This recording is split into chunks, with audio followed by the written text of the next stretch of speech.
3, 2, 1.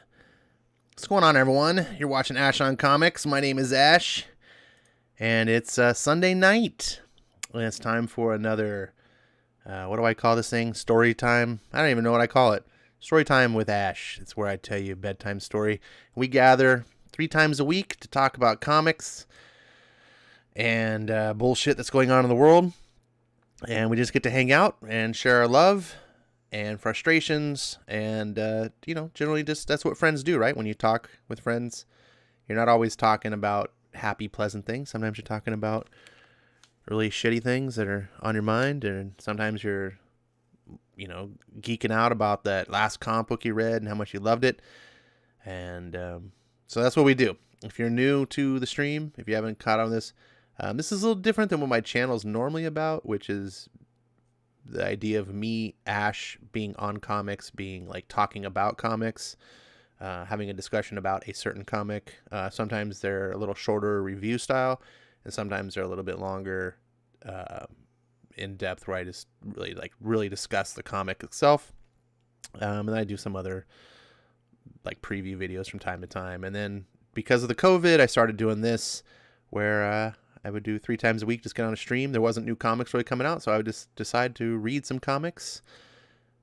So you could, cuddle up in bed with your little blankie and your teddy bear and get all cozy, put your nightlight on, and read you a bedtime story or 2.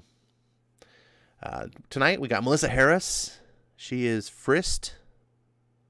Okay, Melissa, Frist. She was so quick to try to type in first, she misspelled it. But welcome, Melissa. Jimmy, Superman's friend, also known as Comic Quirks with Jimmy. That's really weird how, Jimmy, do you realize that your name is your name with your name? Comic Quirks with Jimmy. Like, I don't know. It'd be like Ash on Comics with Ash. I don't know. Well, anyways. I guess you just don't want to just call yourself Jimmy because you want to promote your channel, which, by the way, Jimmy has a channel. It's called Comic Quirks. You can find it on YouTube. And you can right-click on his little thing in the chat, and you can take you there real easy if you don't know how to find stuff on YouTube. Dane Barrett is also in the house. Dane says, how are you here and on Discord? Are you magic? Oh, Dane, you just kind of boomered a little bit. Let's see. FF2 is also here. Good to see you. Got some regulars in the house. Tahilum with his trademark G2CU all. Good to see you too as well, buddy. Maranya, always happy to see you here gracing my chat. Let's see. I'm trying to just recognize every name that I know. If you haven't typed anything in chat, I say hello to you as well. I just don't know that you're here. You're just kind of lurking in the background, which is totally fine. Hopefully you enjoy what we talk about. Hopefully you enjoy the chat. That's kind of what it's all about. Christopher Barker here says, hello, Ash was just doing the dishes. Family Guy Cleveland voice actor quit. Yeah, that happened like a couple days ago. I'm glad that you mentioned that, though. That's kind of what my channel is about, right? Like, it's not about doing dishes, but to provide you with something to listen to, while you do stuff like that, if you're doing the dishes or whatever. That's kind of how I've designed it. There's not a lot of visuals on my channel except for the story time, but usually it's very more of a podcast style, and hopefully you get to utilize it in that fashion to occupy yourself, whether you're in a commute to work or you're doing the dishes like Christopher. Let's see. I am True Skills says, read Moon Knight #1. All right. Maybe you mean, is there a new Moon Knight? I don't. There's a lot of Moon Knight #1s. I think you need to be a little bit more specific. Melissa says, Ash, they are taking down John Wayne statue. Well, they're taking down everything, Melissa, because everything is evil. Everything is evil. We are being overrun by a society of wackos, and this has been seen before in the past in history. So those of you who know history can identify exactly what's going on. It's exactly what's happened before. And history cannot stand. And when you get in this position where everything is evil, nothing is safe. And when you tear down all the evil icons of your enemies, well, then what do you tear down? Well, you start tearing down each other. And that's what's happening right now. This country is tearing itself apart because it has no enemies. So it's tearing apart ourselves. And then it's making enemies of each other. And then once those enemies are destroyed, there will be new enemies. There will always be someone new to tear down. And so people get fixated on this, and they're just not smart enough. I don't want to say they're not smart enough. I want to give people better credit. I want to say people they stop thinking. We live in a society where things are too easy for us now. We have phones that think for us. We call them smartphones because that's why. We call them smartphones because they think for us. It used to be the TV thought for us, but the TV was in, limited doses, and so you still had to think for yourself, 80% of the time. Now it just does it all for you. You get on your Twitter, you get on your Facebook, whatever, and everyone's thinking for you. And if you have an idea that's original, if you start thinking for yourself, you're going to get shot down. There's going to be, huge swaths of people that shout at you because no matter what opinion you have, it's wrong. Right? You may think like, oh, well, there's some opinions that are just terrible, right? If you think Last Jedi is a good movie, like I do, then you're just wrong. Here's the thing, though. There's no one that's a consensus to anything, right? If you voted for Trump, you're wrong. Well, there's tens of millions of people that disagree, perhaps over, hundreds of millions. But there's hundreds of people that think, the other way. And no matter what opinion you have, there's going to be enough people the other way that think differently. And now that we have social media and smartphones and everything, this information is constantly bombarding us, you are going to get bombarded with people ridiculing you for what you think. So whether you believe in God, whether you don't believe in God, whether you're conservative, whether you're liberal, whether you like Star Wars or you don't like Star Wars, like there's going to be someone who's like, yeah, and they're going to have numbers and there's no escaping it. So if you now voice a black cartoon character, there's going to be enough people that think you're a racist asshole and need to be canceled, even though there's millions of people that think it's fine. Cleveland, the character on Family Guy, that's character's what, 20-year-old character now or something. Like, I think it's 20 years. It's old character. It would never mattered before. But we're inundated with people telling us we're wrong. And when you can't think for yourself, and more importantly, you can't stand by your own decisions, when you care about what other people think so much that you can't stand opposite, like me, like Jimmy, right? Like, as much as I hate to feed into Jimmy's opinions here, and I'm probably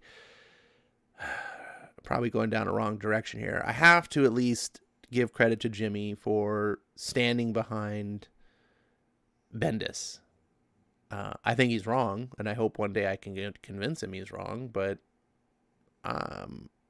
he at least stands against the waves, right? He doesn't just cave and be like, oh, whatever you guys think, I'm just going to think like you. And that's the credit that I want to give. Not so much that I think that his position is correct, but I think his stance, his ability to go, you know what? I'm not going to just take what you say at face value, right? And even though 99% of people disagree with me, I'm going to have my opinion, and I'm not just going to collapse in front of you saying I'm wrong.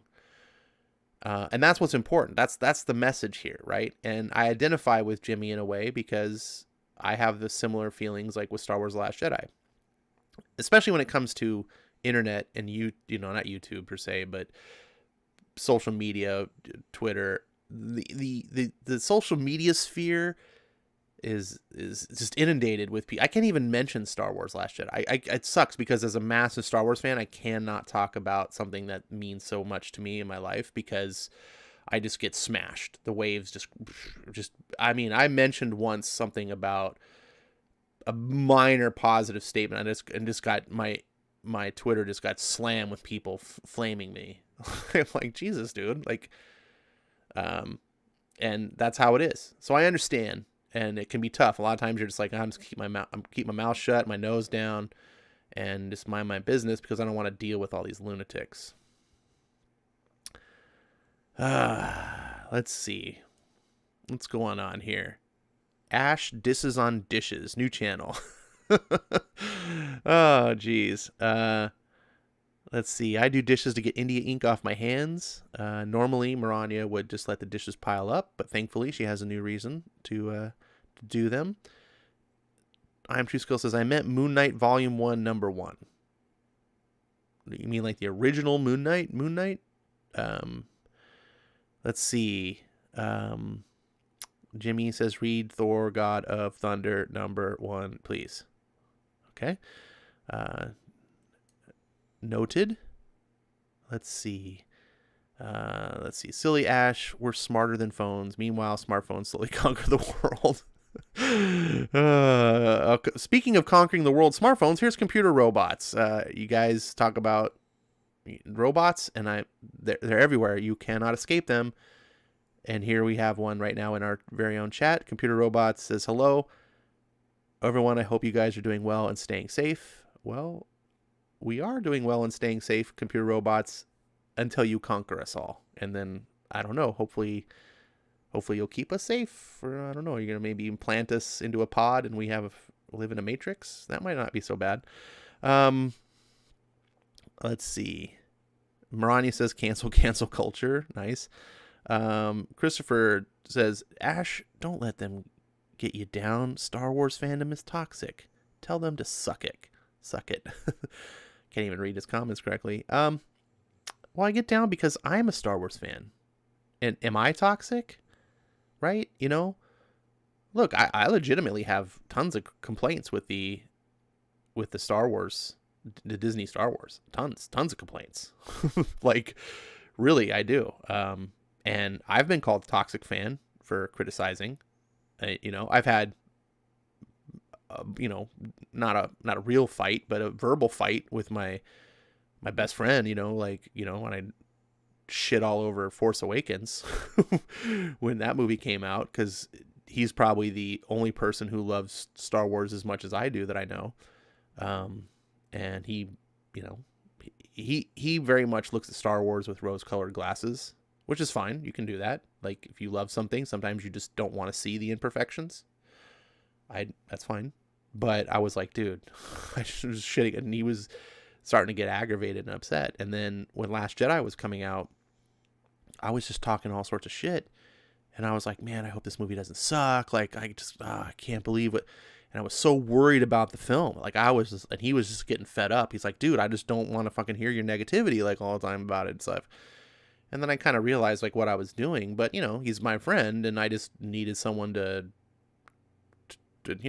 sometimes you just need to vent to people, and you just need to express yourself. And I'm one of those kind of people. Like, I wear my heart on my sleeve, and I just spill my guts, and I just want someone to hear what I have to say, which is probably why I have a YouTube channel, and probably why I'm sitting here blabbing like I am.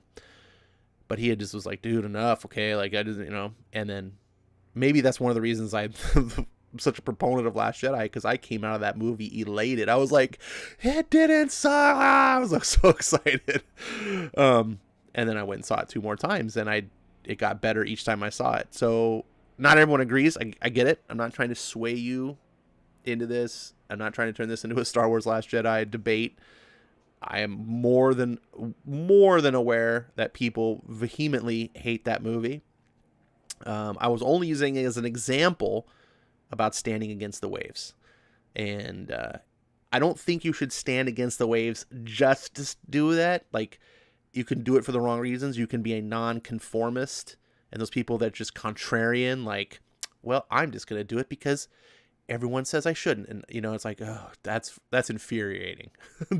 Don't do that. Don't be that person, right? it goes both ways. You can be a complete sheep and just do what everyone says, or you can just be the black sheep and just be like, I'm going to do the opposite of what everyone thinks because I'm going to be the different one. No.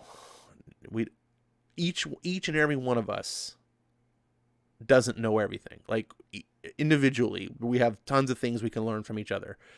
And each and every one of us have opinions that are wrong. And it's very important that we talk to each other and get to see other viewpoints. And, you know, we can learn so much more about the world by experiencing other people.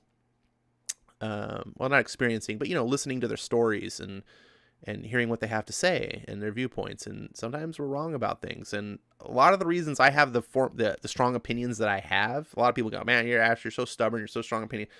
But the reason I have that is because I've listened to so many people. You know, I'm over the hill now. I'm past the 40-year mark, and I've had time to be in the shoes of having opposite opinions of what I do now, and dealing with other people and having to kind of come around to understanding my opinions are wrong, and that's where I'm at. And so now I'm to the point where, like, I know.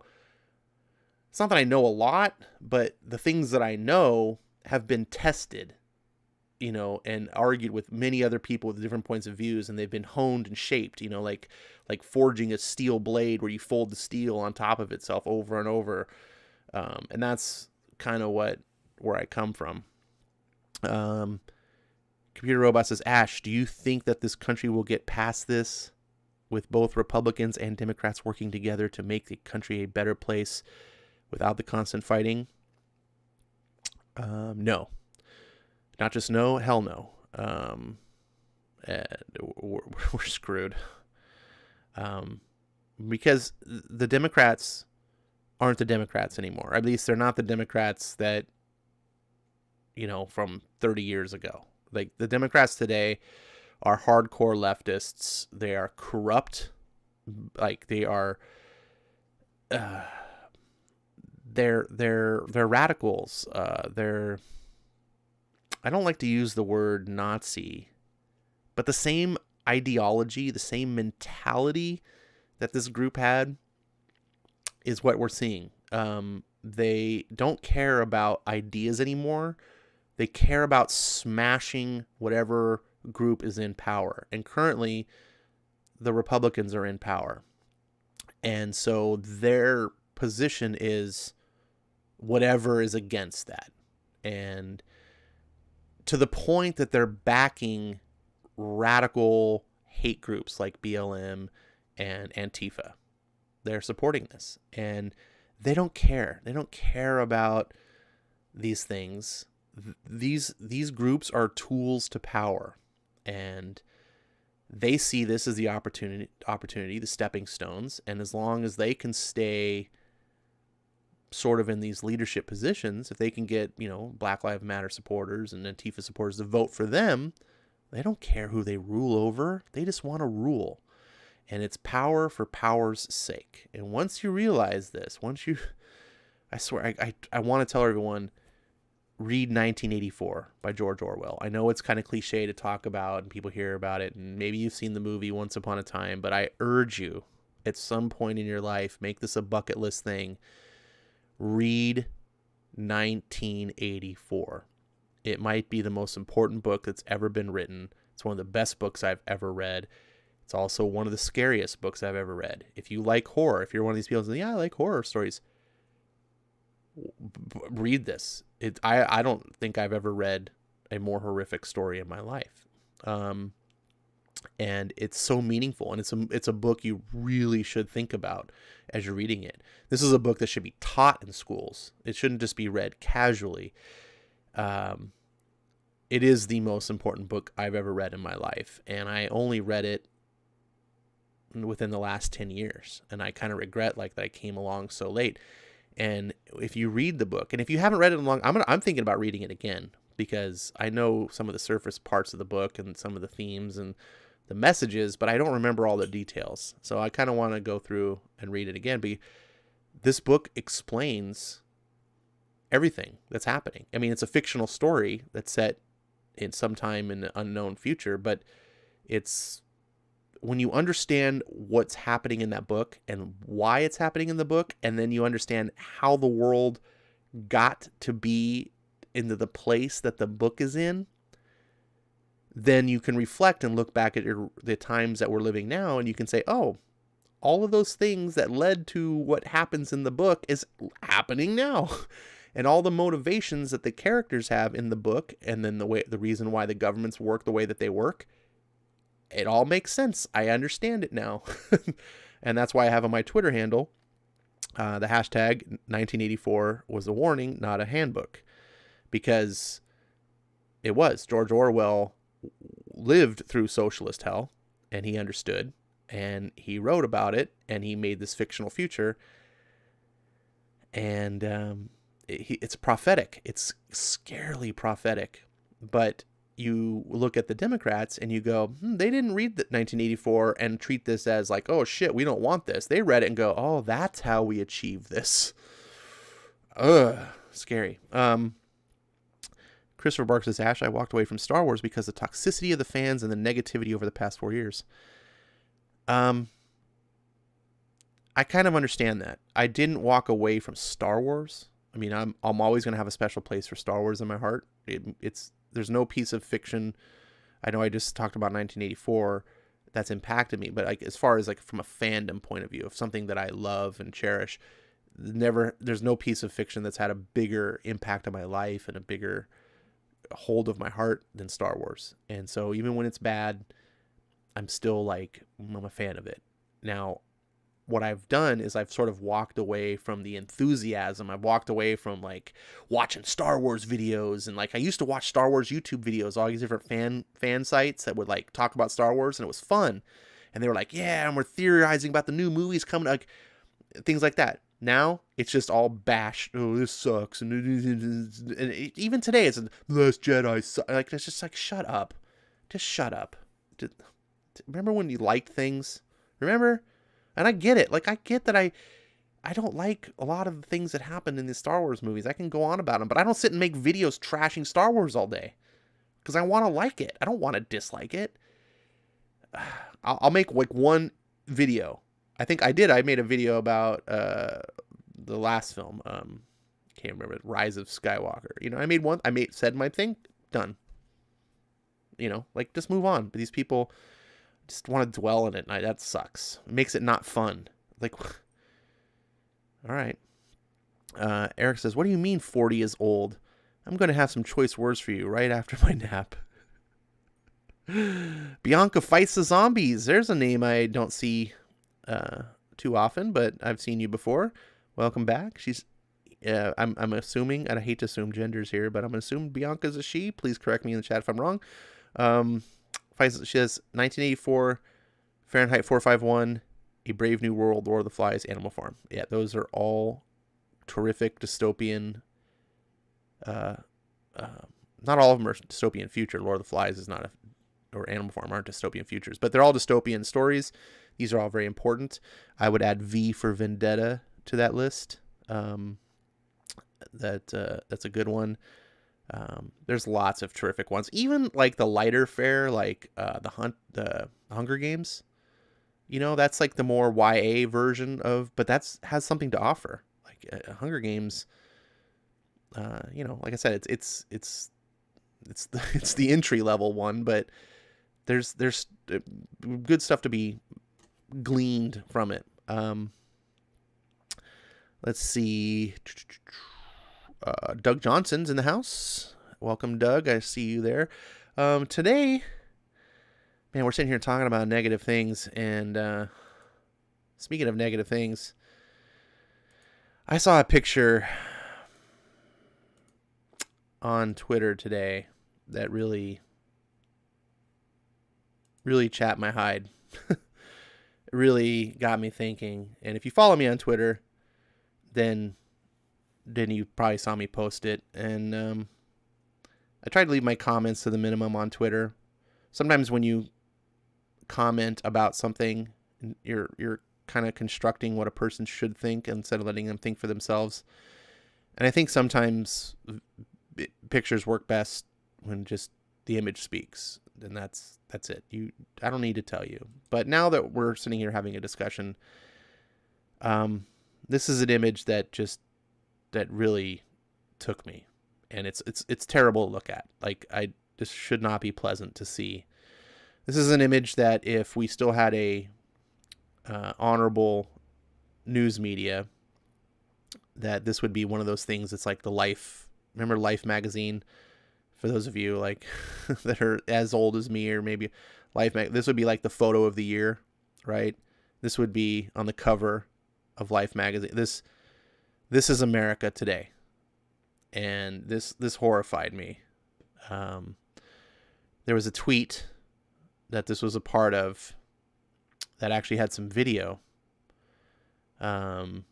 If you want to know more about it or see the tweeted, I responded to the video as well, where basically some Catholics, including this old man, were praying at a statue, and they got accosted by some Black Lives Matter guys. And one of the Black Lives, in the video at least, the Black Lives like, "Oh, you a skinhead? You look like a skinhead." Blah, blah, blah, blah.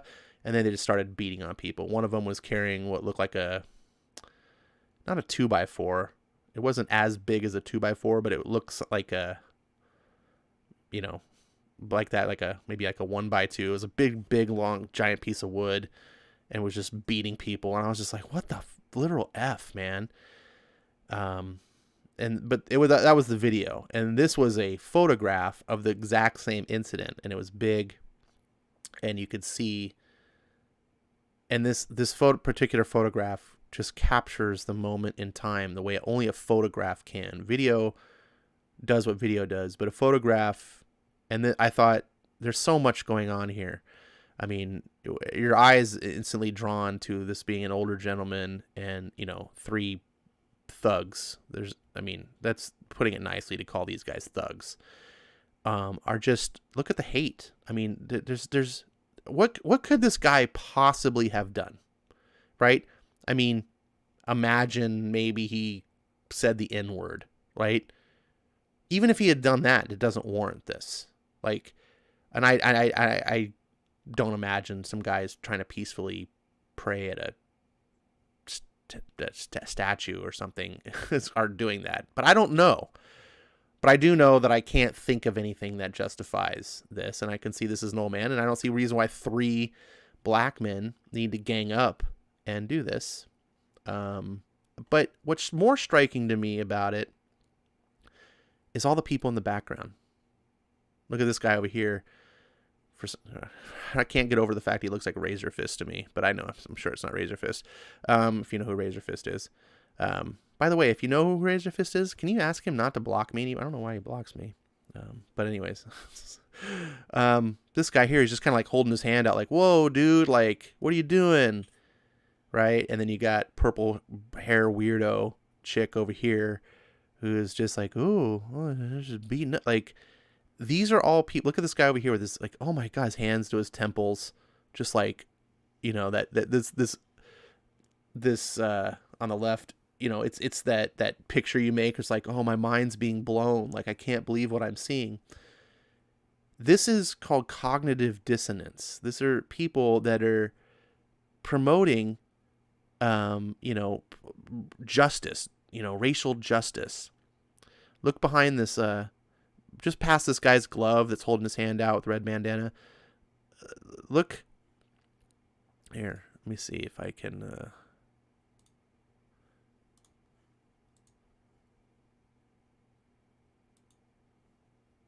whoops.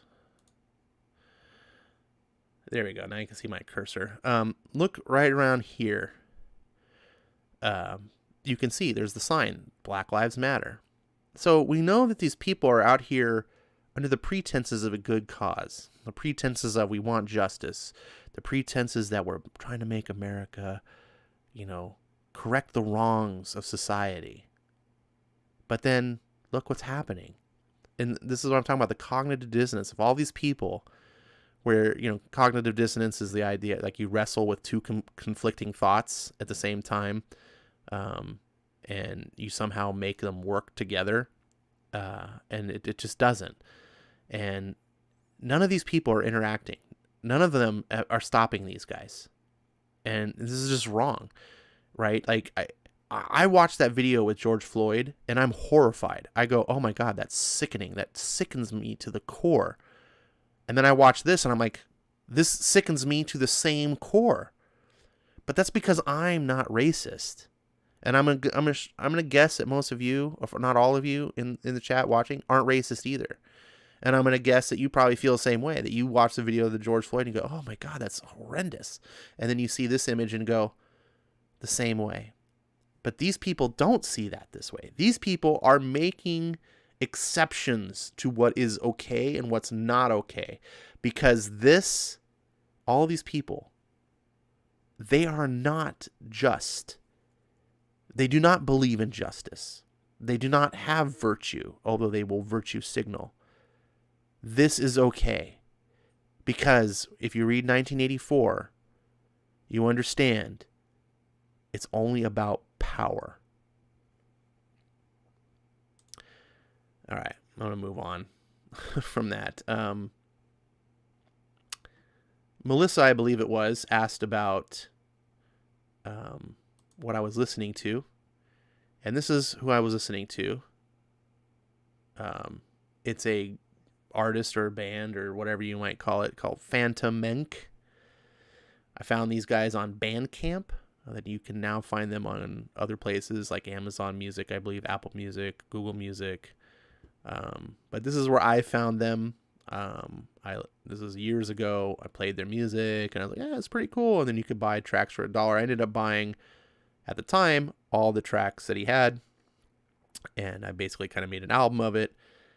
And so that's what it is. And I believe in giving credit where credit is due. You heard the music. If you liked it and you want to support this artist or hear more of it, you can go here or look them up. And let's get rid of that image. All right. Let's get back to the chat. Let's see. Ryuk says, what the F? What the hell is going on? That's a fair reaction. Barani says, if people speak out against that, they would be called racist. Rex says, be fair, all geriatrics are weak and frail. One of them swung a cane at me. Ronnie says, I am getting the image of what happened to my Italian grandfather back in the day. Yeah.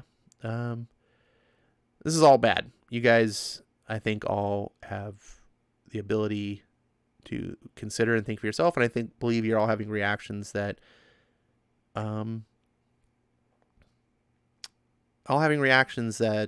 normal, sane people have. So that's what's going on in my mind. And to talk about comic books, this is why I love comic books, and this is why I love talking to comic book people. Many, many, many years ago, back when I was a teenager, and I think comic books were a big contributing factor of this for me. I kind of had a paradigm shift. I used to be, I don't want to say the term popular kids, but I kind of was like in that circle. I wasn't like but I was kind of hung out with those kids. Like I was in when I got into high school, I continued behaving and trying to fit in with these circles of the kids, because the unpopular kids, there was you were either part of the popular kids or you were part of the delinquents or you were part of the dorks, right? There were kind of like three groups, and I was like, well, I don't want to be part of the delinquents and I don't want to be part of the dork. The popular, okay, so that's what it was. And then in high school, it just became like the whole, I mean, there's a reason why we call it like high school. Like when we reference people like, oh, it's like high school cliques, like it gets so much worse. And at the end of my sophomore year, I kind of had this epiphany. And, I'd met some new friends, and then I ended up transferring schools. I started my junior year. So I guess maybe that summer I had an epiphany and I had a paradigm shift. And I just switched who I was and what I thought of people and the kind of people I should hang out with, and stop trying to impress people. And I started hanging out with the dorks. And I think it's because of comic books. I never really thought about it too much until, lately. And it's because people who like comic books, especially back in the day, people that were drawn towards stories of virtue and stories of justice and honorable and being truthful and all the things that comic books have us aspire to be. We admire that. And those people that also like comic books, every time, except for like the modern day, it's different. Like we can go into that. But back in the day, like pretty much every comic book person, there was that connective tissue that you had with them. And it's still true today. Like all you guys are in the chat. Like I can relate to on some level because we're all drawn to this, I think, on some level, and we can relate. And the people that are in the picture I showed, they don't have a sense of this. And so comic books have drawn me to good people, and that's why I like one of the reasons I like comic books. Let's see. Hey, everything is being picked apart to fit any agenda. Yeah. Okay, so tonight we got some good comic books, hopefully. Both are books I've never read. And our opening book is going to be this Green Lantern, Green Arrow. I was perusing through it. If you remember a few episodes ago, this was a free comic. I believe it's still free on Comixology. I haven't confirmed that. Maybe we can check after I'm done reading it. But if you want to get the comic, grab it. It's free. Digital comics for free is like you never have to run out of space. You can have as many free comics as you want. They don't take up boxes and boxes. So I was flipping through this, and I was like, you know what? This should be my opening book. I should read this because, number one, I don't know much about Green Lantern. I'm not a big Green Lantern guy. I want to know more about Green Lantern. I'm sure as hell not a Green Arrow guy. The most I know about Green Arrow is like in Dark Knight Returns, where he's a total badass. But so I was like, you know what? Here's the first book about it, and it's an older book. I believe this would be considered Silver Age, and these are fun to read. So I'm going to read it, and hopefully you guys are going to enjoy it. And then we'll get on to our main event book, which if Jimmy's still around, I don't know if he is. Don't say I don't love you, buddy. But let's get into Green Lantern, Green Arrow. This is actually Green Lantern number 76, but don't let this weird title fool you. Before we start this, Marani says, side note, every current Green Lantern that can wear a ring on their right hand, wear it on the right hand middle finger. Coincidence? I think not. All right. Let's get on with the show, shall we? Hopefully Eric Breen is still awake. Wake up, old man. Here we go. I gotta take a drink. Oh yeah, by the way, tonight's drink is Coke Zero, because as you start getting older, sugar becomes worse for you than the poison that's in these diet drinks.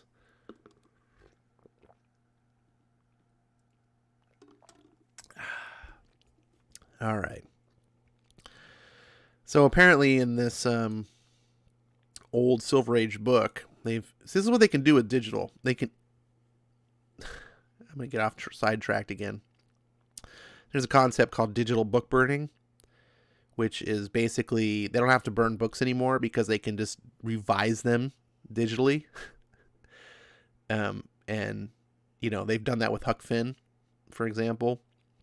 The Adventures of Huck Finn. They've gone through and censored every appearance of the N-word, because that is predominant in the book. But they've just went through and just changed the digital version. So here's an example. So obviously this is a modern, it's like, wait a second, this wasn't in a Silver Age comic book. And now this is harmless, but it basically tells you what the Green Lantern, it's Green Lantern 101. I don't know why that's there though. So here we go. For years, he has been a proud man. He has worn the power ring of the Guardians and used it well, and never doubted the righteousness of his cause.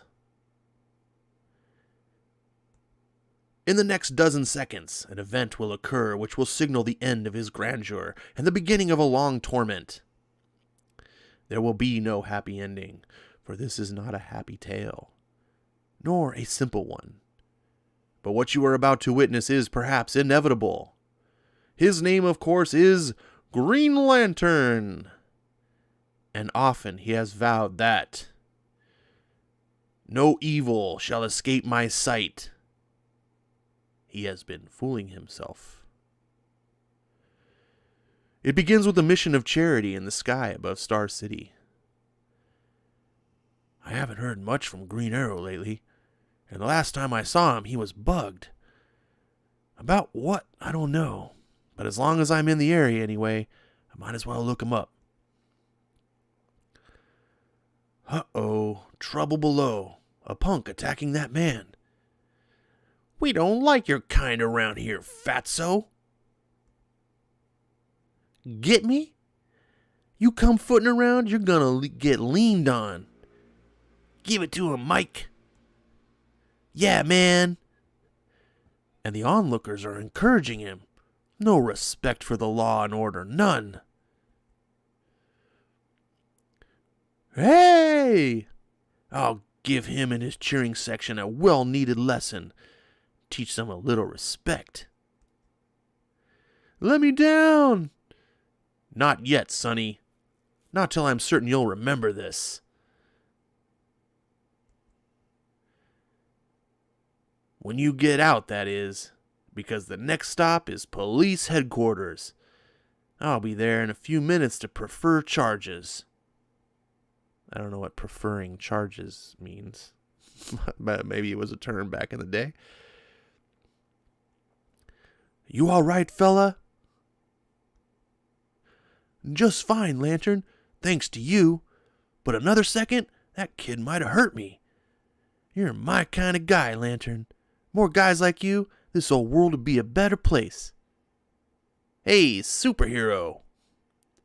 There's no need to thank me, people. I was just doing my duty. Thunk.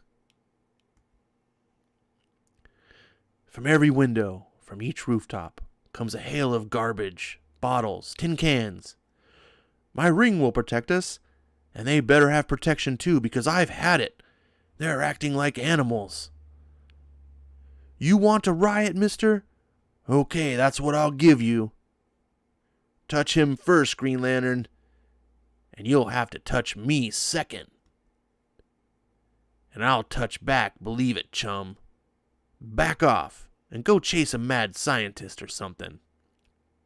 Green Arrow, you're defending these anarchists?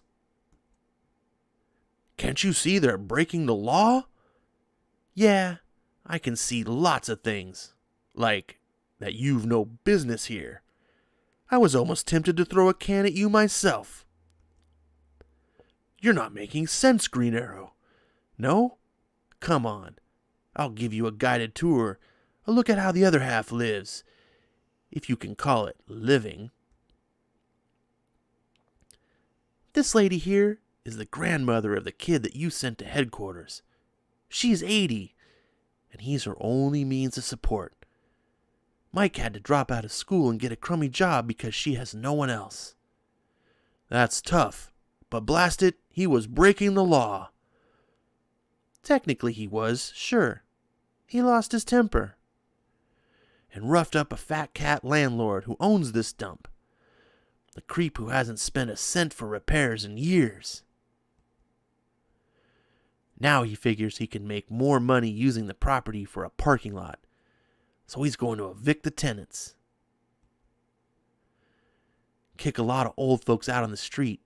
Lord knows this building is bad, but they don't have anything else. Like what you've seen? Listen, I hope you've enjoyed playing superhero out there. I hope it did a lot of good for your ego. Easy. You've no cause to yell at me. I have a job. I do it. Seems I've heard that line before, at the Nazi war trials. I want to ask the ring slinger a question, Mr. Green Arrow. I've been reading about how you work for the Blueskins, on a planet someplace you helped out the orange skins. Oh shit! Hold on, time out. Is Green Lantern a Trump supporter? Did he support the orange skins? All right, back to the comic. And you done considerable for the purple skins, but there's skins you never bothered with. The black skins. I want to know how come. Answer me that, Mr. Green Lantern. I can't. In the time it takes to draw a single breath, the span of a heartbeat, a man looks into his own soul, and his life changes. Okay, maybe I have been a dummy. So tell me, how do I help? I'm no advice committee. If you want to bad enough, you'll find a way. And you know, I think you do want to. And then Green Lantern goes off and gets a Black Lives Matter t-shirt and starts picketing. Oh wait, hold on. This is the 70s. Never mind. For openers, you might try to keep folks from getting kicked into the streets. I can talk to the landlord. You sure can, and lots of luck, pal. Then, in the privacy of Hal Jordan's hotel room, the Emerald Crusader performs a familiar ritual, touching the glowing ring gem to a lantern and fusing it with energy. In brightest day and blackest night, no evil shall escape my sight. How often have I made that vow, and until today I believed what I was saying. But evil was all around me, disguised as familiar everyday persons and places. I've lived this long without learning that bad doesn't have to be a bug-eyed monster or a mad scientist. Nor is it always hidden. That penthouse is pretty visible, and if Green Arrow is right, it houses corruption. Jubal Slade. Why, yes. To what do I owe the, pleasure, Green Lantern? For a long hour, the Emerald Crusader argues, insists, and finally pleads, to no avail. Heh heh. I mean, you really break me up, Lantern, you and your bleeding heart. I mean, you gotta be kidding. I mean, I got the law on my side. I can do anything I want with that property. If you expect me to pass a fat profit, 'cause a lot of worthless old geeks are gonna be rained on. Don't touch me. Why not, tough guy? You afraid you'll bruise? Boys, escort the Crusader out. I warned you. Keep your slimy hands off. Pow. Boom.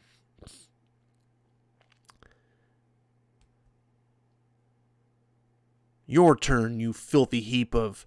You better not. I'm a powerful man in this town. Tell me more. Scare me.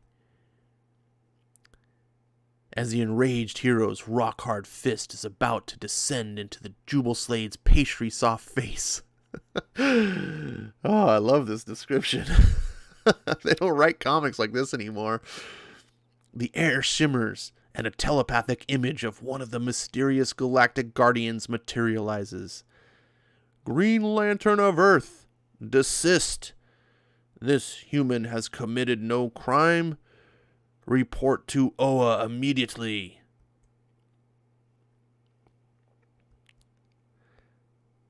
You're lucky, Slade, but there'll be another time, I promise. I'm counting on it, Lantern. You, me, and my lawyers. A willed command to the ring, and time and space twists and coils as limitless distances are compressed into handbreadths. Oa, a solitary planet circling a star for which men have no name, home of the Guardians. Bare minutes after he is summoned, Green Lantern stands before the Grand Council.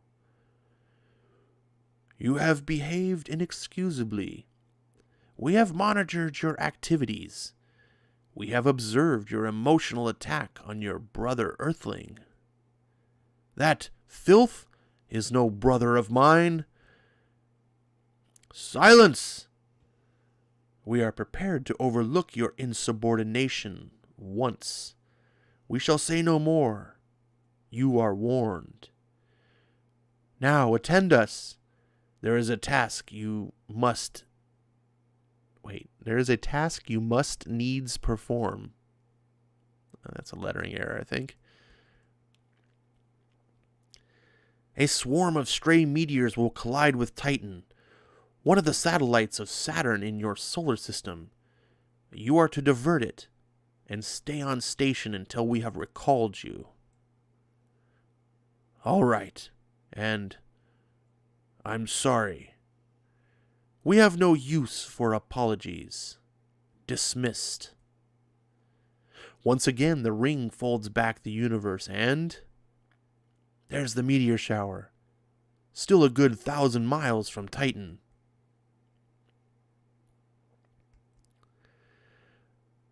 I won't even work up a sweat diverting it. A once-over lightly with a power beam, and the job's done. And it wasn't worth doing. Saturn's moons are so much rock uninhabited. The Guardians sent me on a useless mission. Why?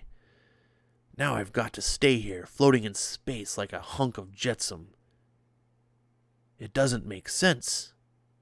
Or does it? Sure, they sent me here to cool off. You have behaved inexcusably. I've always had total faith in their wisdom. And yet, you work for the Blueskins? You never bothered with the Blackskins. Nuts! I've had the Blueskins high and mighty order giving. I'm going where I'm needed. At that moment, in Jubal Slade's luxurious quarters. Well, another greenie. You gonna make with a sob story too? Yeah, I'm gonna make you cry your cruddy little heart out. You make a lot of bread. And I want some. You want money? I knew you couldn't be as dumb as you look. The figure is 25,000 Slade dollars. Put me on, huh? I mean, what you got to sell? Safety, the health of your errand boys. Snap. Too quickly for the eye to follow, the amazing archer's hand blurs to his quiver, fits and looses plexaluminum shafts. The 4 twangs of his bowstring sound as one. Well, you see my point? If not, I have a few dozen other points. I mean, all right. Only I ain't got that much cash. Tell you what, let's meet someplace, say at midnight. Fine with me. I'll be at 909 Gramercy Street. It's an abandoned store. See you there. He must have evidence of some of my underworld activities, or he wouldn't have pulled that grandstand play. I'll call the boys. Slade took the bait. Now I can only hope he runs true to form. Once a thug, always a thug. And so, as Star City sleeps on a dark side street. Tuck, tuck, tuck, tuck, tuck, tuck. Tap, tap. Creak. Green Arrow, that you? Where's Slade? He sent us. We got something for you. Fup, fup, fup, fup, fup, fup, fup, fup, fup. I just need to pause for a moment. Silencers don't work on revolvers. Something that comic book artists apparently didn't know. Continuing. Don't bother checking him. We put 9 slugs into. into a dummy. True, and it's not the only one here. Flip.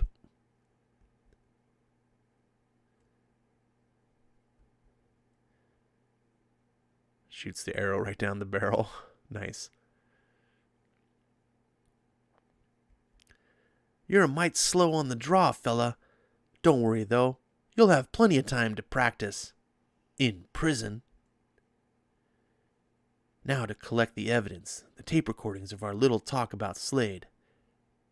Oh no. One of the bullets hit it. Tape is ruined. Why the devil couldn't they shoot straight? I'm back where I started, with a couple of little fish netted while the big boss shark goes his way. Morning.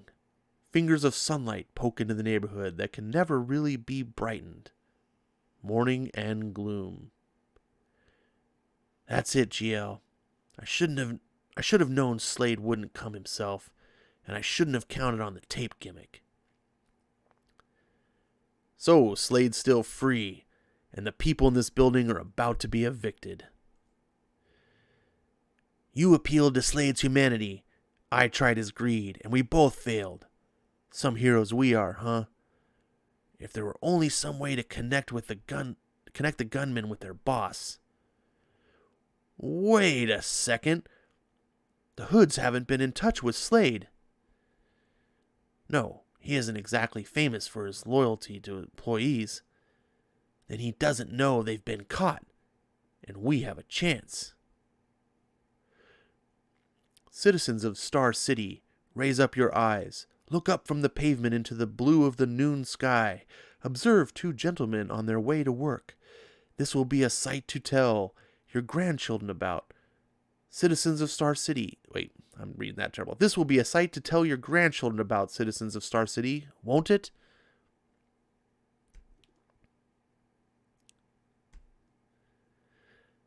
It's a pity, citizens, that you can't be at Jubal Slade's penthouse exactly 10 minutes later.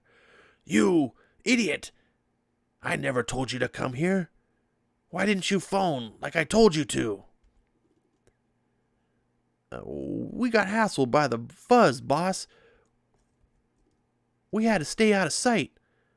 I mean, did you hit him? Who, boss? Green Arrow. Did you finish him? I don't understand finish. I paid you to kill him, remember? Oh, did you? How interesting. Green Lantern! I mean, you figured you're pretty blasted clever. Well, you can't prove a thing. Green Lantern won't have to prove anything. That's my job. Jeremy Tyne, District Attorney. Oh no, it's Jeremy Tyne, District Attorney. Need I add that you're under arrest? Back off, Tyne. This is more than a paperweight. It's live. Snick. I'm going. Anyone tries to stop me is gonna get blown to scraps. I'll die before I lose my freedom. You impressed, GL? Not especially. Still, the windbag may not be bluffing. Might as well take care of him, no trouble. Flick, so he makes a green construct hand to flick the grenade out through the window. I love when Green Lantern uses his ring to just do things you could do with your own hand. Boom! Wow, that's a powerful grenade. Jeez. It catches him in a mousetrap. I'll be darned. He wasn't bluffing. Oh, wait, that's the wrong voice. Whose voice is this? I'll be darned. He wasn't bluffing. Amazing. I would have sworn he wasn't able to speak the truth. You learn something new every day. I've been trying to nail this rat for years. I couldn't pin anything on him. Until now. Green Lantern, Green Arrow, on behalf of Star City, I thank you. Our pleasure, Mr. Tyne. The end of the adventure? Yes. But we prophesied that our story was not a happy one. And indeed, it's not. For there remains a very important epilogue. Epilogue. Green Lantern of Earth, heed me, heed my anger. You have been insubordinate. You disobeyed our orders. We commanded you to remain on station until we decreed your task complete. I'm sorry. That's right, Lantern. Oh, wait, this is Greeno. That's right, Lantern. Apologize. Grovel in front of that walking mummy. You call yourself a hero, chum? You don't even qualify as a man. You're no more than a puppet, and the Guardians pull your string. Listen, forget about chasing around the galaxy and remember America. It's a good country, beautiful, fertile, and terribly sick. There are children dying, honest people cowering in fear, disillusioned kids ripping up campuses. God, it feels like this book was written for today. Jeez, it's like...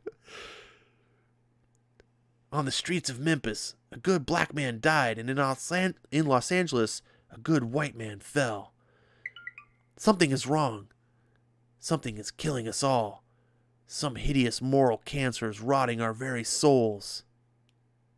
Oh, look at that. It's referring to Martin Luther and... Is that Bobby Kennedy?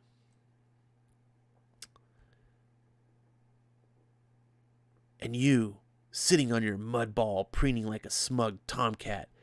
How dare you presume to meddle in the affairs of humanity, when human beings are no more than statistics to you and your crew?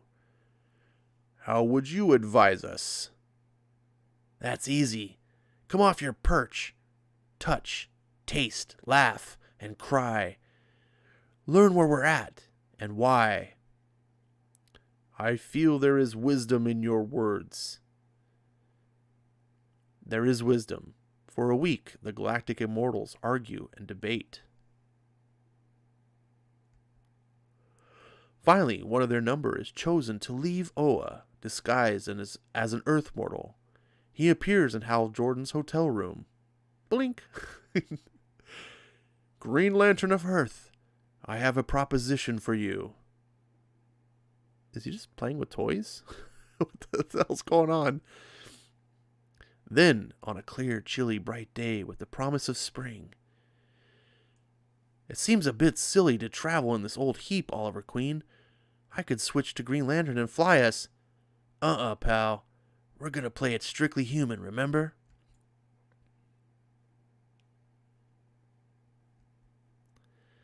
There's a fine country out there someplace. Let's go find it. 3 set out together, moving through cities and villages and the majesty of the wilderness, searching for a special kind of truth, searching for themselves. Wait, that's the dark ending? I thought this was supposed to... Let's rewind here.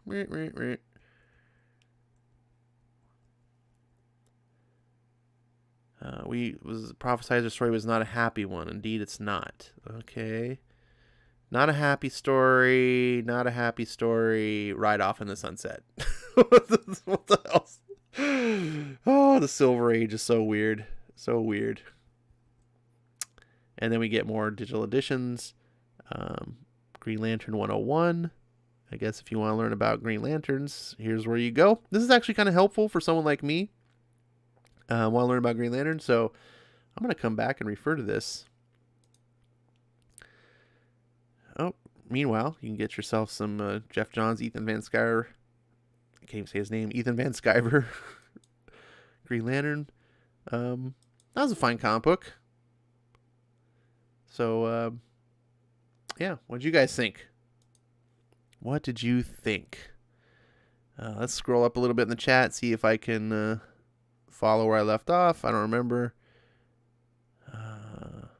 Marani says that cover is racist.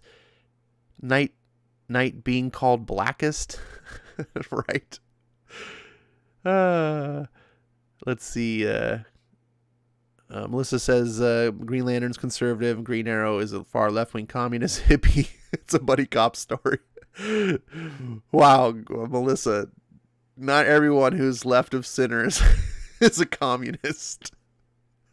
Let's see.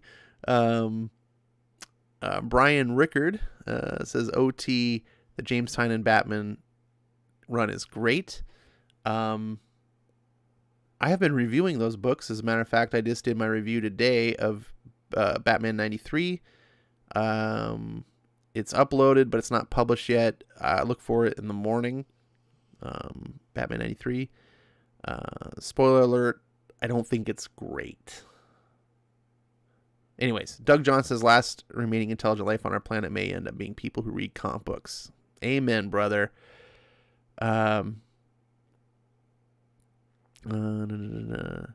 Jimmy says, wait one Odin damn second. Is this what I think it is? I'm going to get ice cream because I think it is what it is. No, Jimmy, don't. It's not what you think it is. I mean, enjoy your ice cream, but Melissa says, Ash, read To Kill a Mockingbird. Okay, Melissa. I did read that back in school, back in the day. I don't really remember it too well. I don't really remember enjoying it, to be fair, but I was a teenager, so, sometimes that's the way that goes. You don't appreciate things because you don't really understand them. I understand life, or at least my perspective of life is so much different now than it was 25 years ago. Let's see. Eric says, preferring charges is when you officially accuse someone of a crime. All right. See, that's why I keep Eric around, because he always knows stuff. Melissa says, Green Arrow reminds me of a modern day far left woke SJW communist.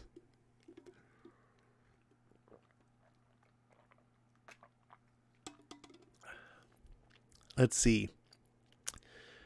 Yes, Green Arrow is kind of a liberal. But he also makes some fair points in this book. When I started reading it at first, I was like, oh boy. But it was actually an interesting position. And what I liked about the book is, unlike modern comics, right? This is a big difference. In the modern comic, this story would be told a little bit differently. And the big difference would be the book would tell you, the reader, what to think. In this book, the story is presented, and you're given events and things that are happening, and then the story presents you Hal Jordan's perspective and how he sees it. And then the story presents Green Arrow's perspective and how he sees it. And what I like about it is it shows you that there's always two sides to every story, right? Now, in this particular case, I would personally side with Hal Jordan, his perspective, but that's just my side. I also recognize the truth of what Green Arrow, his perspective. And it wasn't a perfect black and white scenario, right? And the book never goes so far to say, like, and this is how you should think. Green Arrow's right, Hal Jordan's wrong. Like, it doesn't do that. It lets you, the reader, see both sides of the coin and then decide how you want to reflect on it and how you want.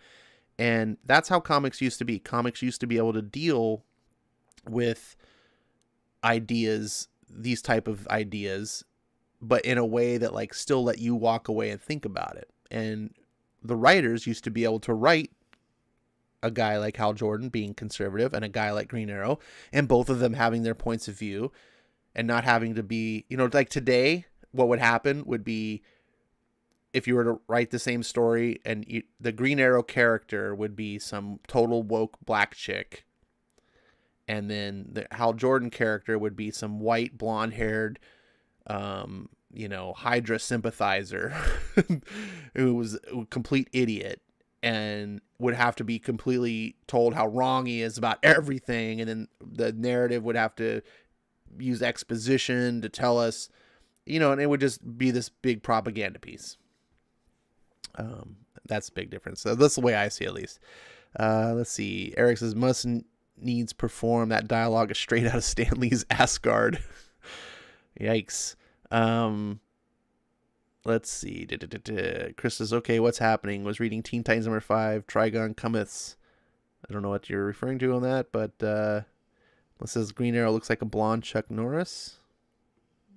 Okay. I think Melissa's got Chuck Norris on the brain. I'm glad there's no Texas Ranger on right now, because she'd be leaving for that.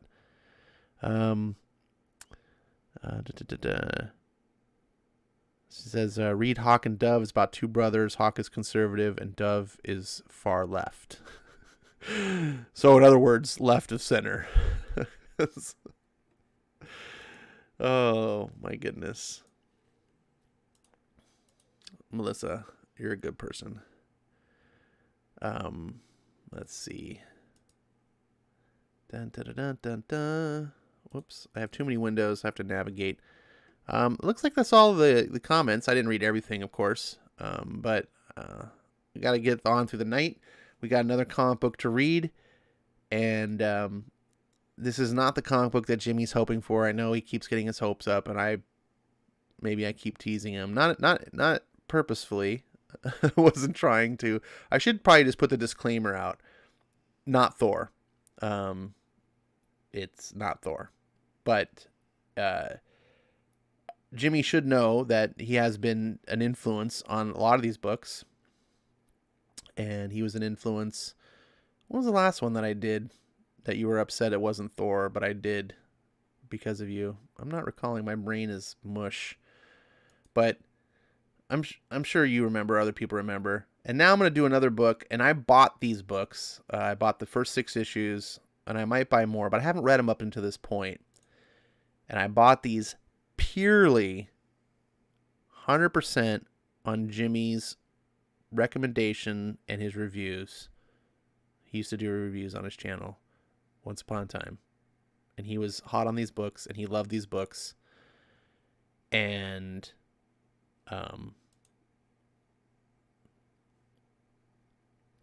what was I saying? I got distracted here. I picked him up because of that. I was like, you know what? He loved these books. I'm going to get the first 6 issues, and I'm going to give him a shot, because I'm all for new comics. I'm all for discovering things. I like Scotty Young. I liked the aesthetics of this book. I watched all the reviews that Jimmy did. Everything seemed to be on the up and up. And it's important that Jimmy, this is me talking to you right now, sometimes you absolutely don't know what you're talking about. But I do respect you as a person, and I respect your opinions, even when they're wrong. And I show you this by taking leaps of faith and trying things that you like. And I spent my own money on this, and I'm going to definitely try to enjoy this. And I believe it's going to be good. Otherwise, I wouldn't put this on here. You do know sometimes I put funny, books I make fun of, but those are always the back, the opening act. They're not the main book. This is the main one. I got Middlewest issues 1 through 6, the first story arc. And I hope everyone enjoys. I hope I enjoy, and hope Jimmy appreciates the reading of it, should he choose to continue partaking.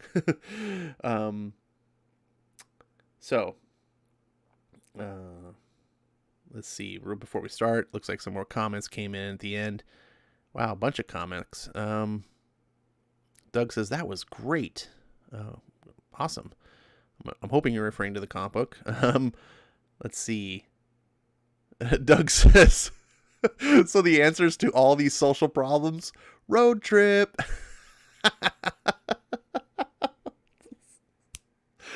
Nailed it. That was the best comment of the night. I love that. Let's see. Hawk and Dove was created by Steve Ditko. I did not know that. Thank you for the education. Brian Rickard, left of center today in 1992 would be considered a literal Bolshevik. I don't know if I agree with that. Left of center is what the liberals were in 92. Like Clinton would be considered a far right by today's standards. Bill Clinton, and that was his era, right? 88, 92. Yeah, sounds right. That's the Clinton era. And Clinton was for sure he's a lefty, but today's standards they would consider him just they'd be, oh my God, he's so far right. Let's see. All right, Jimmy says may not be Thor, but Middlewest is great. All right, cool. Jimmy approves. Let's see. Melissa says DC CW shows are woke trash. Well, I mean, that's like saying water's wet, Melissa. Come on, some things are a given. Melissa says the Green Arrow comic you read is set in the Bronze Age. Really? I don't think so. I thought 15 cent was Silver Age. I don't think the Bronze Age was until comics went past the 25-cent mark. But I could be wrong. It's really difficult keeping up with all these ages because they keep changing them as comics go on, right? Because it used to be the Bronze Age was the age that when I got into comics, like in the 80s, and the Silver Age ended in the 70s, and then the start of the Bronze Age. So, yeah, I'm pretty sure, Melissa, that's definitely a 70s comic. But like I said, they change it. They keep adding new ages and moving the ages around. So who knows? Let's see. Brian says that's what I'm saying. Both parties have moved way left. Okay, on that I agree. Okay. Maybe I just wasn't understanding what you were saying. So that is definitely something I agree with. And Jinx World Bendis is better than DC Bendis. But the joke's on you to heal him. Jinx World is DC now. Reconcile with that. Meanwhile, we have the main event, Middlewest by Scotty Young and Jorge Corona. I'm assuming I'm pronouncing that right. I know I just did an indie comic, but it was a superhero comic, so I was like, because I didn't want to do 2 indie comics in a row, but it's kind of last minute, and this has been on the back burner for a long time, and I was like, you know what, I need to get this out of the way, not because I'm not looking forward to it, but because I keep putting it on the back burner. So the next comic will be a mainstream superhero book for any of you guys that are like, oh, I'm tired of these, indie books and image stuff or whatever. But I figured Invincible was close enough because it was superheroes. So hopefully this is enjoyable. Give me your feedback. I'm going to go ahead and read it now as soon as I take a drink.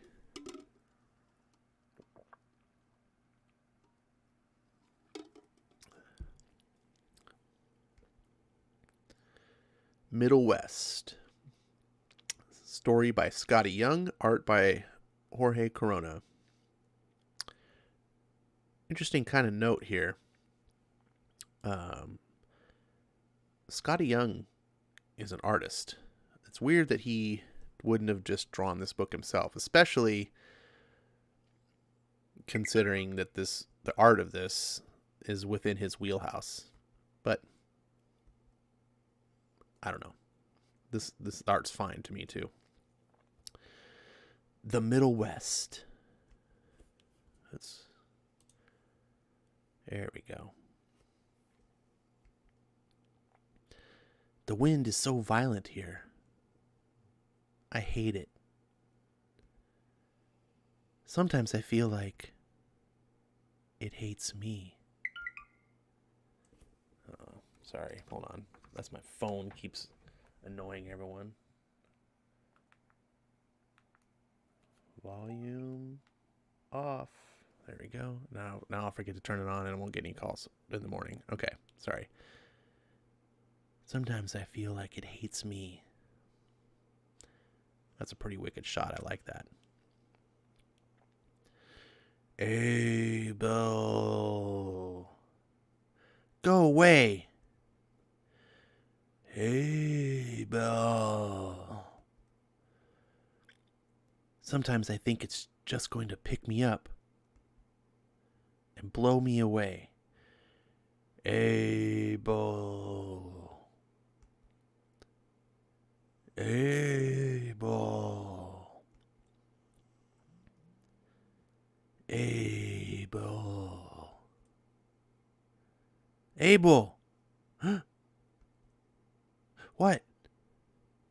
What do you mean, what? There's nothing you're supposed to be doing this morning. I don't know what you're talking about, Dad. Do you know what time it is? 8:34. Oh, no. I slept through my alarm. That's right. 8:34. You know who else knows what time it is? Mr. Green, Mrs. Kale, the Simonses, and about 8 other people on your route that have called this morning wonder why they have no paper to read with their coffee. I'm sorry. I'll fix it. You said you were ready for this job and the responsibility that goes along with it. I am. Then why are you in here arguing with me 4 hours after the papers are supposed to have been delivered? Because I made a mistake. One that I've only made twice in the last 5 years I've been delivering papers. That's too many. I wake up every single day at 4:30 in the morning and do this job. And the only time you seem to even notice is the few times I mess up. Welcome to the fucking world, kid, where we all work hard and no one gives us a cookie at the end of the day. Now, if you're done patting yourself on the back, you can wipe that scowl off your face and get your ass out there and do the job that you think you're good at. Be back here when you're done. Dad, it's Saturday. You should have thought about that before you talked back to me.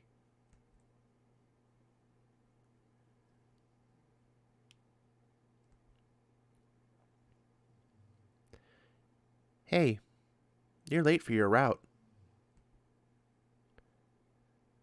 Hilarious. Remind me again why I don't have one of the Booher boys use you for target practice? Ouch. He must have put you in there if you're going to go that low on me. Whatever. Let's just drop it and get going.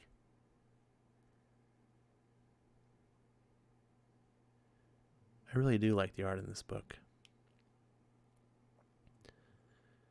Next time you're late, I'll cancel my subscription.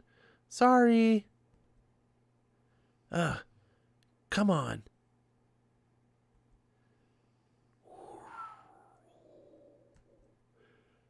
No. No. Ha ha ha ha ha ha. What are you laughing at? Just a kid playing tug-of-war with the nature over some newspapers. It's quite riveting. Maybe you could help me out instead of just watching and running your mouth? What fun would that be? Well, I'm glad I'm here to entertain you. Hey, Abel! What you doing delivering so late? Slept in on accident. Man, it's Saturday. It should be an accident not to sleep in. For real. You almost done? We're running over to Randall's Liquor for pop and snacks and then heading to Kinzer's for the all-day games. You want to join? Of course he does, right, Aves? You should go. Dad will kill me if I don't deliver these papers and get home. You can't deliver papers you don't have. Besides, I think these people will survive a day without hearing about how their cottage cheese might slowly be killing them. You're right. Screw it. See you back at home. Good for you, kid. You've made the right choice, my friend. Courtney brought the new Dungeons Days 3 Jinx quest. No way! I heard it's impossible to beat. Yeah, and Kinzer's mom is working a double shift so we can pull a marathon. I brought the strategy guide just in case we get stuck. What? Ew, gross. Strategy guide? Really? Lame. You know the rules on cheating.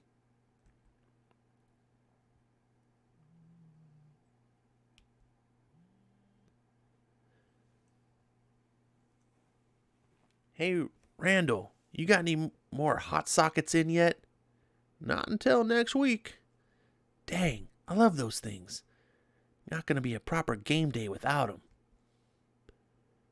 Josh, can you get these for me and let me pay you back when I get my allowance? First, you don't even get an allowance. Second, you still owe me on the station subs on Wednesday and the late fees you racked up when you put those movies on my account. Fine, whatever. I think I have a different plan. Watch out, people. This one has a plan. Abel, what's in your bag? Nothing, now that my papers are spread all over the Middlewest. Good. Then let's fill it with the goodies. What? You want me to steal this stuff? Nah, don't think of it as stealing. You're just going to forget to pay. I don't know if... Don't worry, Randall. Don't worry. Randall's like 100 years old. He'll never notice. Come on, let's get out of here. If they don't have any hot sockets, I don't want anything, right, guys? Yeah, what a letdown. Can you guys at least pretend to be cool about... Oof. And what are we being cool about, Abel?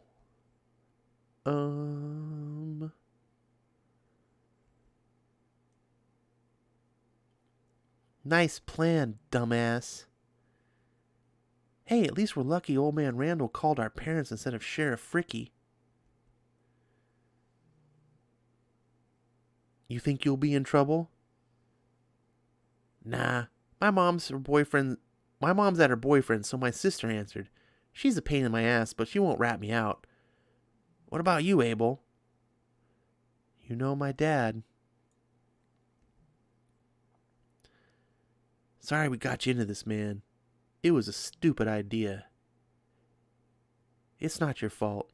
Nobody twisted my arm.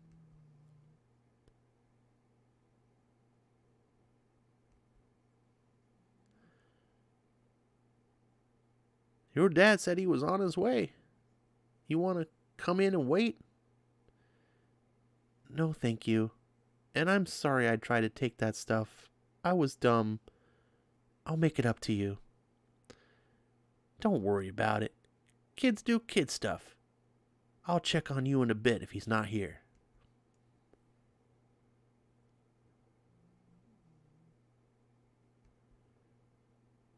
Get in the truck.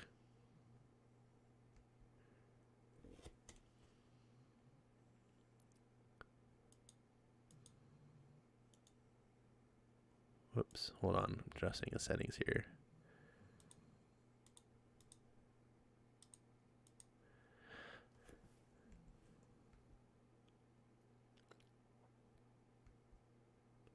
Dad, I'm...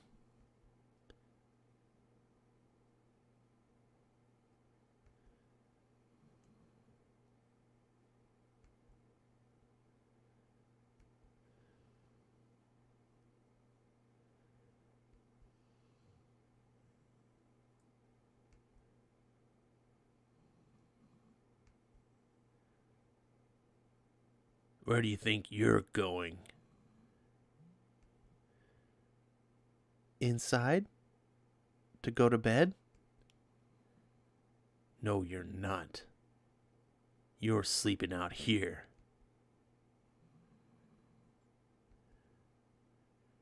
What do you mean?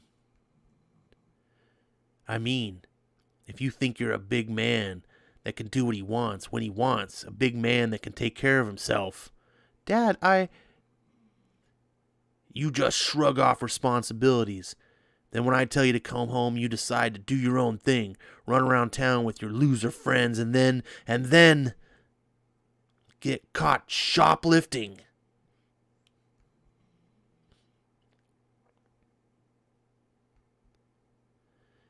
You're telling me you're a big man now.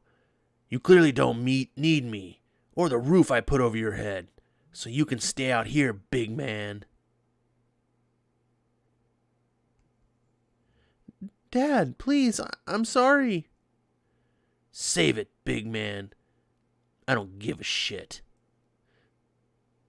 This is why Mom left you.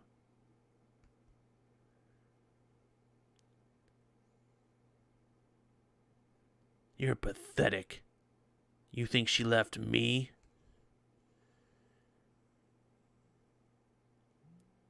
Your mom and me were good. She loved me. We were fun. But then you came along and she realized she wasn't cut out for the whole parenting thing. It was too much. What are you saying? I'm saying that your mom didn't leave me, Abel. She left you.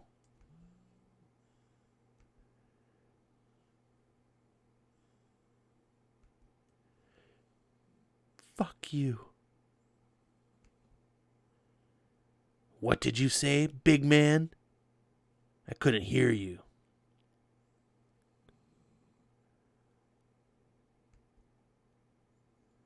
I asked you a question, big man. Fuck you.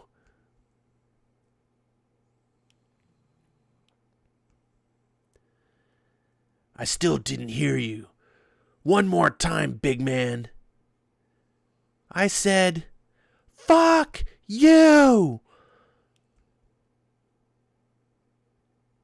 That's what I thought you said.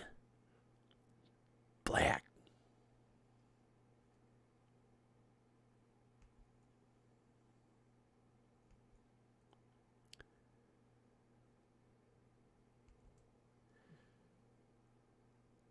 Does that make you feel like a big man?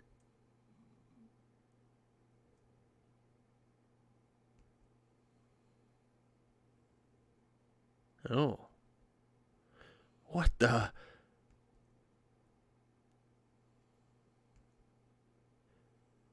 Hey, ball. Dad, what's happening? Hey, ball. Dad, please, I'm sorry.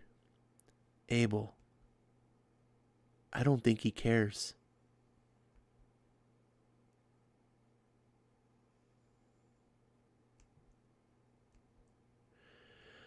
Hey, ball.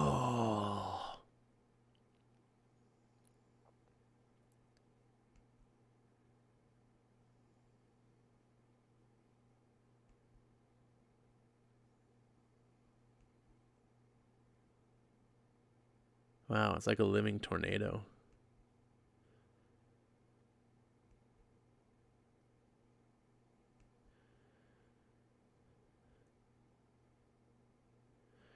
We need to get out of this trailer park and make a run for it.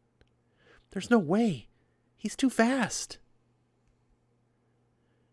Woo, woo.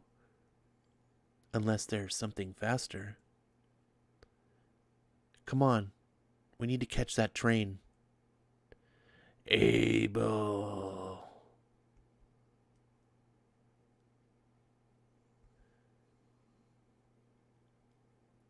Don't give up, kid. We're almost there. Abel. There it is.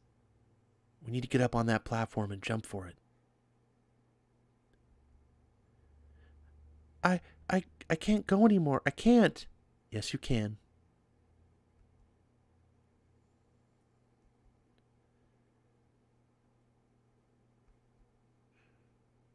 Jump. Gah! Ah!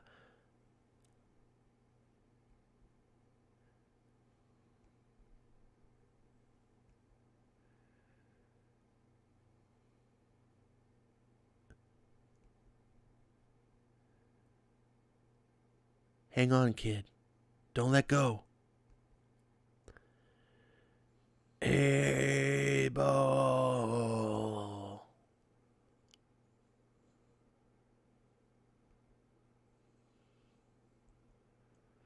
Dad! Dad! What's happening? Where's he going? I can't answer that, kid. No.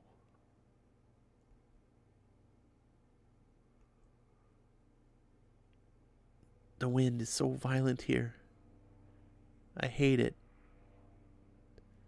Sometimes I feel like it hates me.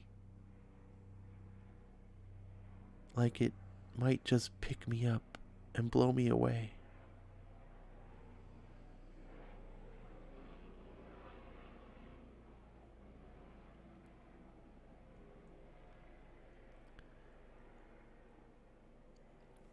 Well, that is the end of the first issue of Middlewest.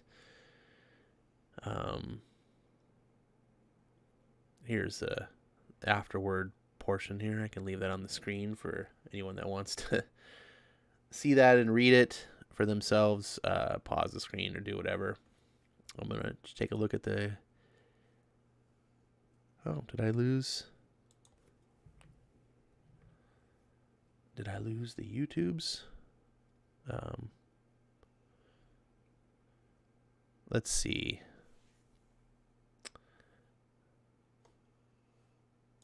Dun, dun, dun, dun, dun, dun. Am I still broadcasting? Yeah, looks like I am.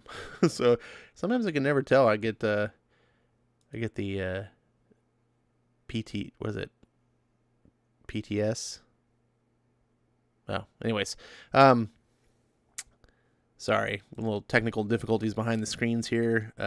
All the chat and everything crashed. I thought the stream crashed. So, what did you guys think of that? I know what Jimmy thinks. He's the one that got me to read this book, after all. But I really liked it. It's not your typical comic book, for sure, right? It's not this DC or Marvel fare. Excuse me, little burps going on here. But that was really powerful. You can tell, at least I could, reading this book, like, this was a very personal story. I feel like Scotty may not have, had a life exactly like this, but I think there were personal demons. This drama there were parts of it that I could relate to a little bit. And I just feel like you're writing a story like this comes from a place of your own personal life and things you've experienced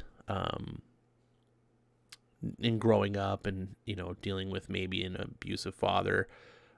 Now, I knew some parts of the story from Jimmy's reviews, and I knew that this was going to be about a kid dealing with a abusive father.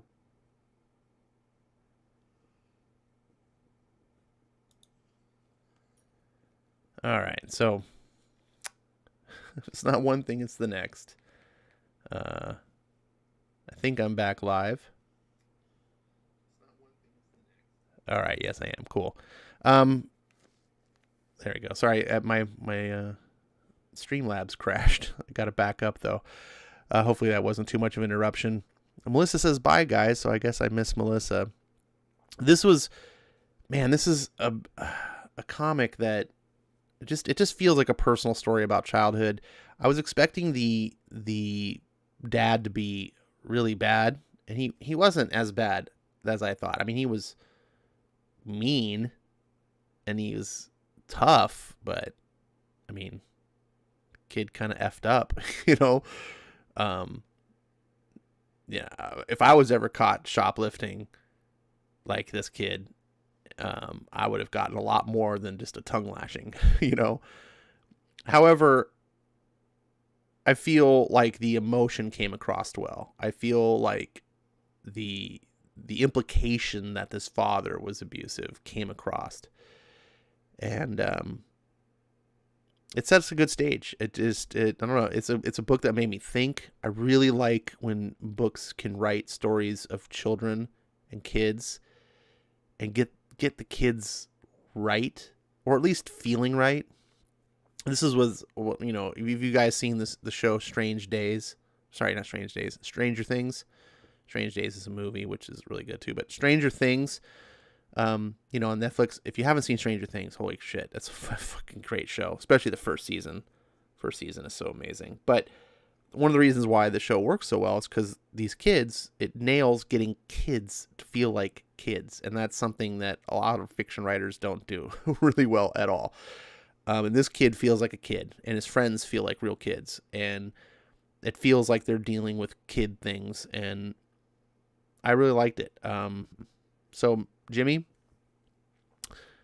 see, I do like some things that you like. This is really powerful, and I'm looking forward. It sucks I have to wait until Tuesday to read the next issue. So yeah. But that's a good sign, right? When you have to, when you have to wait for something and you don't want to, because like it's getting like I just want to jump in and read the next issue right now, and I have to hold off. Like that's a good thing, and I'm really looking forward to it. I hope you guys enjoyed it. I don't really see anyone talking about it, so I don't know. Let's see. Everyone's leaving. I don't know if everyone's leaving. Melissa's leaving. Everyone's saying bye. But that's it. That was Middlewest issue 1. We got. Wait, why is there like not displaying? Apparently, oh yeah, because my display driver crashed. That's. What does a wizard look like? So I think I'm going to wrap up the stream now. That's it. Eric made it all the way to the end, I think. Did Eric make it to the end? I don't know. But if any of you are sleeping right now and you don't hear me, then I did my job. Maranya says, that comic was like 2 stiff drinks chugged down. Good stuff, but heavy stuff to take in. Yeah, I definitely agree. But it was done in a way that wasn't too heavy, right? Like, it kind of sets the stage for this kid to run away. So you know why he's running away, and you feel for the kid. You're like, oh, hey, I can empathize with you, like wanting to run away. You're buying into this child's story. And now he's going to have some adventures. And I'm assuming. And so you're going to really want to follow along. And it feels like he's going to be up for some wild adventures, kind of Alice in Wonderland type stuff. And so the art is, I really love it. I know it's not your typical comic fare. It's more cartoony or whatever, but I really love the art. Super fitting for this book.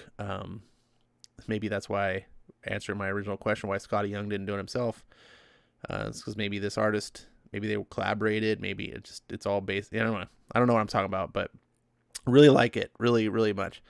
Mighty Mito Maria is in the house. I have seen your comments on my videos, Maria. I don't know if I've seen you in chat or the streams before, but welcome. Good to see you. I don't know if you were listening the whole time, if you got a chance to enjoy the stuff. Hopefully you did. Of course, stuff's available on replay, unless YouTube tears it down, which they have been known to do in the past. Yeah.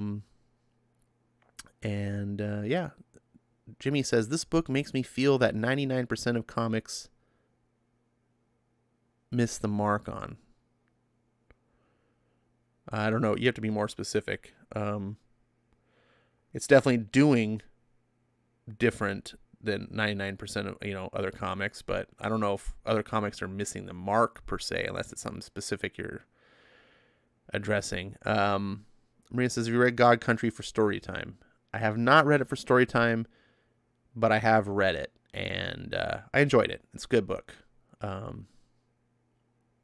It's, in some ways, I feel like there's some similarities between God Country and this book. Maybe it's the family drama that feels similar. Maybe it's the art style. But I feel like both of them have some heavy emotional flair to them. So God Country is good. It's not, it kind of ended a little flat for me. Especially when it started off so powerful. But Donny Cates is a young writer. God Country was an early book in his career, so I think I just think he's a little bit raw as a talent, but it's definitely worth reading. It's a solid recommend from me. And this book I think is grabbing me even more than God Country did, so I guess that's a good thing to say about this book. Hopefully everyone else is enjoying it. We got 5 more issues. So far, Jimmy's right. Jimmy's right. You don't hear that very often, do you, Jimmy? So you can feel good. Just kidding. Let's see. That's going to be about it.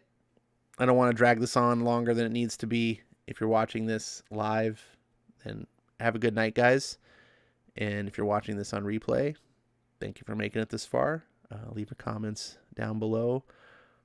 You can follow me on Twitter at Ash1138, and you can leave me comments there. My DMs are open. I'm also on Parlay, same handle. Jimmy says Discord. Yeah, I might swing into Discord for a little bit. I was gonna read some comics, but what the hell.